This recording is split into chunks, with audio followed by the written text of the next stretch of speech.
नमस्कार दोस्तों, मैं हूँ वंदना भारती और आप देख रहे हैं कमोडिटी इनसाइट्स। आज अपडेट से पहले सभी देशवासियों को ऑपरेशन सिंदूर की बहुत-बहुत बधाई।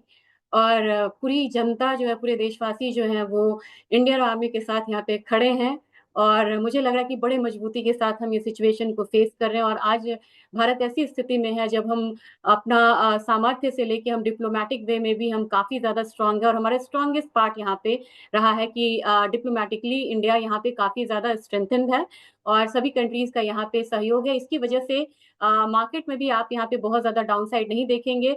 इक्विटी में एक म्यूटेड एक ट्रेडिंग जो है वो शुरू हुई है और हमारा आईएनआर सिर्फ यहाँ पे 47 पैसा जो है वो यहाँ पे टूटा है। तो एक वॉर लाइक सिचुएशन में हमारी मार्केट इतनी संभली है, ये हमारा स्ट्रेंथ दिखाता है, चाहे वो आर्मी का हो, चाहे वो सरकार का हो, चाहे वो सिटीजन्स का हो, नेशनल्स का हो, चाहे यहाँ पे हमारी कूटनीति सफलता हो। अब इसके साथ हम कमोडिटी में बढ़ेंगे तो कमोडिटी में आज आप देखेंगे कि सबसे बड़ा ट्रिगर यहाँ पे फेड का ही है। फेड की मीटिंग यहाँ पे शेड्यूल है, इस बार अनचेंज रहने की स्थिति में ही है, लेकिन यहाँ पे हमें पता है कि ये मार्केट को पता है कि इंटरेस्ट रेट कट नहीं होगा, अनचेंज ही रहेगी। तो क्या मैटर है जो यहाँ पे प्राइसेस को मूव कर सकते हैं। और आप देख रहे हैं कि मीटिंग से पहले गोल्ड में एक गिरावट आई है।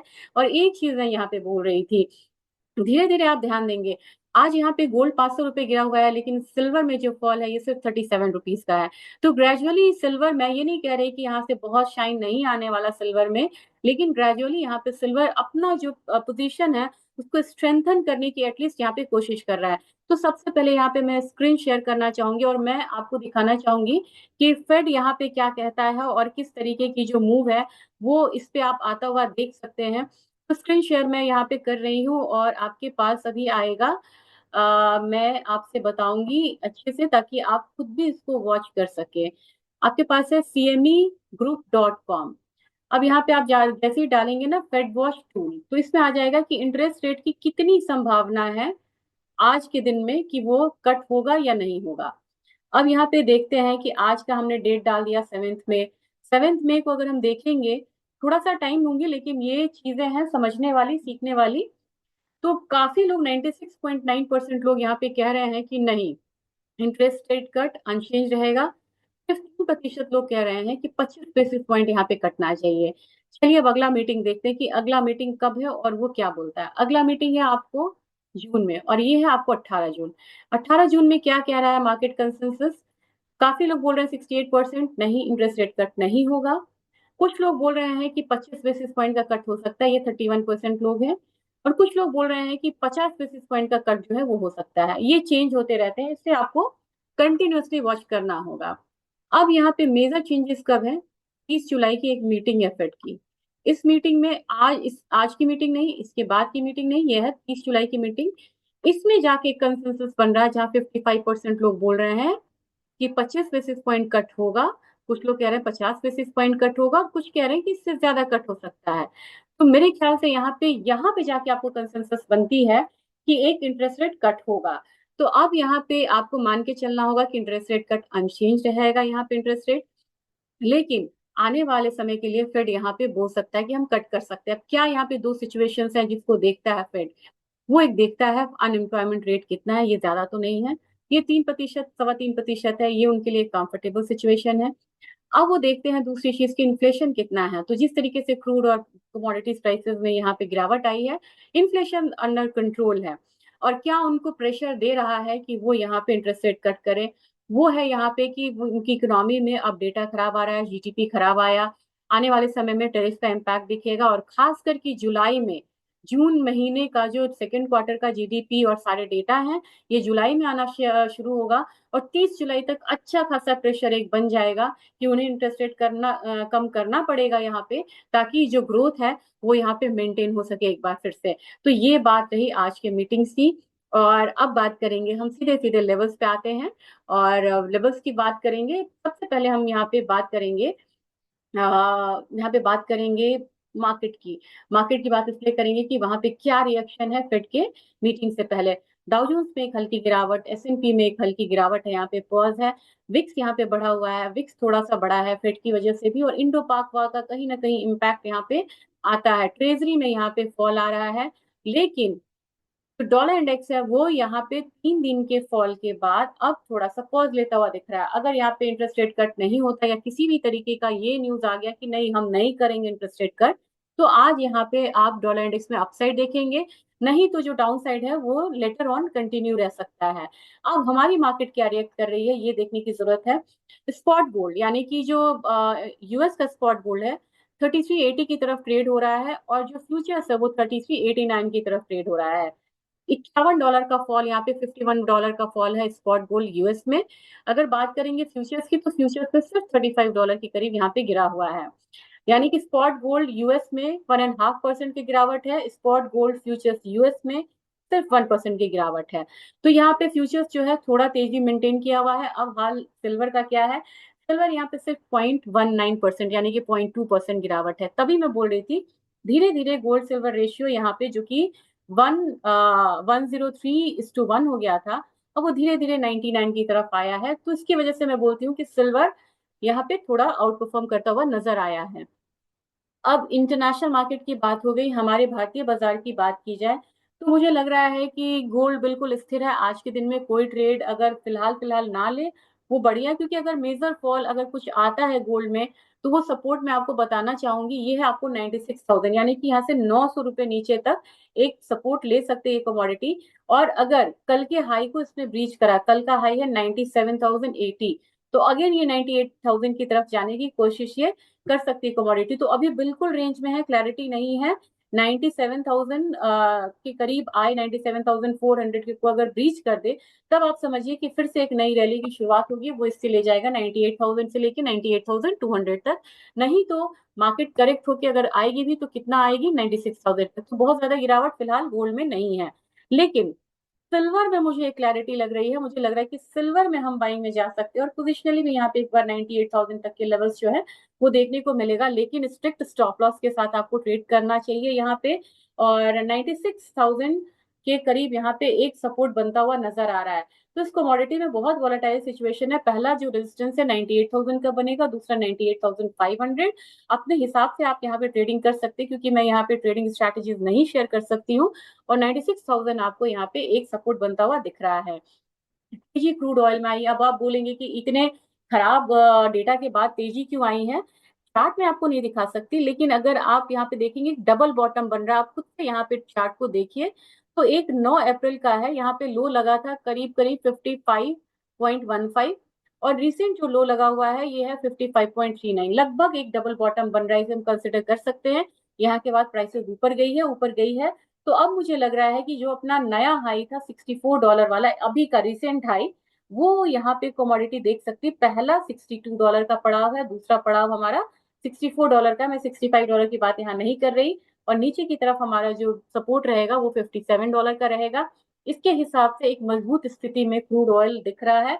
और हमारे बाजार की बात की जाए तो 5070 है, और मुझे लग रहा है कि 5170 तक प्राइसेस जो है ऊपर की तरफ आना चाहिए। और दूसरा जो हमारा जो लेवल रहेगा इसमें वो रहेगा 5300 का। तो 5170 फर्स्ट रेजिस्टेंस, दूसरा 5300। अगर आप कहेंगे कि अब सपोर्ट अगर मान लीजिए नीचे की तरफ आया, सपोर्ट कहाँ पे आना चाहिए, वो 4920 के करीब का होना चाहिए। नेचुरल गैस में कल मैंने कहा था कि एक अपसाइड देखने को मिल सकता है। अपसाइड यहाँ पे आया भी, 3.65 तक आया, और 3.8 का मैंने पहला रेजिस्टेंस बोला था, तो उसे काफी क्लोज था, लेकिन वहां पे स्टेबल नहीं हुआ। यही मैं आपको कल नेचुरल गैस के अपडेट में बता रही थी। कंजम्पशन कम है और यहाँ पे स्टोरेज बढ़ रहा है, तो यहाँ पे दोनों साइड का मूव देखने के लिए आपको तैयार रहना चाहिए। कल के दिन में यहाँ पे हाई लगा था 307.8 का। मैंने अल्टीमेटली शॉर्ट टर्म में बोला है कि ऊपर में 320, नीचे में 300, 290 के करीब का। आज के दिन में बाहर के बाजार में नेचुरल गैस थोड़ा बढ़ा हुआ है, लेकिन हमारा बाजार इतना ज्यादा वो मूव नहीं ले रहा है। तो मेरे ख्याल से अपसाइड आता भी है तो 308, 309 को ही सिर्फ आप यहाँ पे टारगेट करके चलिए, वो बेहतर रहेगा। अब बेस मेटल काउंटर की बारी है। बेस मेटल काउंटर मुझे थोड़ा सा यहाँ पे डाइसी सा लग रहा है, और डाइसी सा लगने के कारण भी है क्योंकि यहाँ चाइना से न्यूज जो है वो बहुत बढ़िया नहीं है। अब ये लोग यहाँ पे एक तो क्या है कि अभी भी जो ट्रेड टॉक है, टैरिफ टॉक है, उस पे इनकी मतलब कि कोई भी बहुत ज्यादा अनाउंसमेंट हुई नहीं है, बहुत ज्यादा इस पे आए नहीं है, लेकिन ये स्टिमुलस की बात कर रहे हैं। China injects tactical monetary stimulus ahead of US trade meeting. तो इन्होंने स्टिमुलस की बात करी, लेकिन इसके बाद भी मार्केट यहाँ पे बहुत ज्यादा संभला नहीं है। दोनों पक्ष यहाँ पे बोल रहे हैं कि हम डीएस्केलेट करेंगे, और इस बार उन्होंने कहा है कि हम फिर से यहाँ पे एक बार बात को शुरू करेंगे और पॉजिटिवली इसे पॉजिटिव डायरेक्शन में ले जाना चाह रहे हैं। Concern have been rising over the impact of tariff would have impact on job market and on already strong deflationary pressure in China। तो चाइना डिफ्लेशन में ऑलरेडी यहाँ पे था, और यहाँ पे बोल रहे हैं कि अब जॉब मार्केट पे भी इसका जो इम्पैक्ट है वो दिखना शुरू हो गया है। यही कारण है कि चाइना स्टिमुलस की बात कर रहा है, लेकिन बेस मेटल यहाँ पे बहुत ज्यादा रिएक्ट नहीं कर रहा है। मैं आपसे लेवल शेयर कर देती हूँ। मुझे जिंक में लग रहा है थोड़ा सा प्रेशर है, तो जिंक में कह रही थी कि 253 तक आना चाहिए। वो जिंक यहाँ पे एक हाई लगाया 250 का, और वहां से वापसी आया है, तो 250 ही यहाँ पे मान के चलिए, 252 तक मैं कह रही थी। लेकिन अब ये डाउन साइड लेगा तो 245 तक यहाँ पे आ सकता है। एल्यूमिनियम की बात की जाए तो एल्यूमिनियम में 236 का मैंने कहा था कि एक अपसाइड यहाँ पे आना चाहिए, लेकिन यहाँ पे कहाँ से वापसी हुआ है, 233.65। बिल्कुल ट्रेंड के साथ चलेंगे, लेकिन एल्यूमिनियम में मैं यहाँ पे बहुत ज्यादा लोअर साइड नहीं रहना चाहूंगी, क्योंकि ये अपसाइड दिखा रहा है क्रूड ऑयल में, उससे सपोर्ट लेगा। अब यहाँ पे कॉपर में मैंने कहा था कि कॉपर एक अच्छा मूव दिखाएगा, कॉपर ने दिखाया भी है। 858 तक मुझे लग रहा था, तो 854 से 858 मैंने कहा था, यहाँ पे 853 का अपसाइड इसने दिखाया, लेकिन आज एक लेवल्स में है। अगर अपसाइड लेता है तो ये यहाँ पे 858 से 860 जाने की कोशिश करेगा, और यहाँ पे सपोर्ट कहाँ पे रहेगा, तो अगेन 842 को यहाँ पे सपोर्ट मान के चल सकते हैं। अब एग्री काउंटर में मुझे लग रहा है कि एक नीचे का स्पाइक दिखा के जीरा ने अच्छा मूव लिया है। बहुत अगर अपसाइड दिखाता है तो 22,000 का मूव आता हुआ हम देख सकते हैं, लेकिन एक कमोडिटी यहाँ पे एक अच्छा दिखा सकती है अपसाइड मूव, यह है टर्मरिक। टर्मरिक में मुझे लग रहा है कि 13,880 के करीब ये कमोडिटी है। नेक्स्ट इसमें अगर अपसाइड आता है तो यहाँ पे 14,200 से 14,300 तक का एक अपसाइड रेजिस्टेंस मान के चलिए। दूसरा हमारा 14,500 का होगा, और जो हमारा सपोर्ट है वो कहाँ तक होगा, इसमें भी डबल बॉटम बना है, प्लीज नोट डाउन करिए ये लेवल है 13,000। 13,000 अगर 500 भी मान के चले तो इसको आप एक सपोर्ट की तरफ यूज कर सकते। जब तक इसको ना तोड़े तब तक आप ये मत मानिएगा कि मणिक में एक अगला जो निचला सपोर्ट और है वो बनेगा, और वो डीप सपोर्ट कहाँ तक बन सकता है, वो 12,980 का बनेगा। तो 13,500 ये एक इसकी लक्ष्मण रेखा है, इसको याद रखिएगा। और कोरिएंडर में मुझे लग रहा है कि थोड़ा सा नीचे का ध्यान रहेगा, 7380 तक प्राइसेस आ सकते हैं। कैस्टर प्राइसेस अब यहाँ पे 52 रुपीज के अपसाइड के साथ ट्रेड हो रहा है, बहुत ज्यादा अपसाइड मूव नहीं है। 6250 तक का एक ध्यान लेके आप यहाँ पे चलिए। एक कमोडिटी जो यहाँ पे रिकवर करने की कोशिश करी है वो है ग्वार काउंटर। काफी ज्यादा डाउनसाइड आता हुआ हम लोगों ने देखा है, इसमें अब यहाँ पे अपसाइड मूव आता भी है तो बिल्कुल लिमिटेड रहेगा, 5035 मान के चलिए ग्वार सीड में। और ग्वारगम की बात की जाए तो मुझे लग रहा है कि मैक्सिमम अपसाइड यहाँ पे 9560 का होना चाहिए, यानी कि 100 से 110 पॉइंट तक का अपसाइड यहाँ पे देखने को मिलेगा। और साथ में कॉटन ऑयल सीड केक में मुझे एक डाउन साइड लग रहा है इस कमोडिटी में, क्योंकि इस पे आवक का भी प्रेशर था, तो यहाँ पे आप 2880 आता हुआ देख सकते हैं। और एक बात, जरूरी बात, जो कि मैंने आपको शुरू में ही कहा था कि अपना आईएनआर डेप्रिशिएट हुआ है 42 पैसे से, अब ये सिर्फ 35 पैसा रह गया है।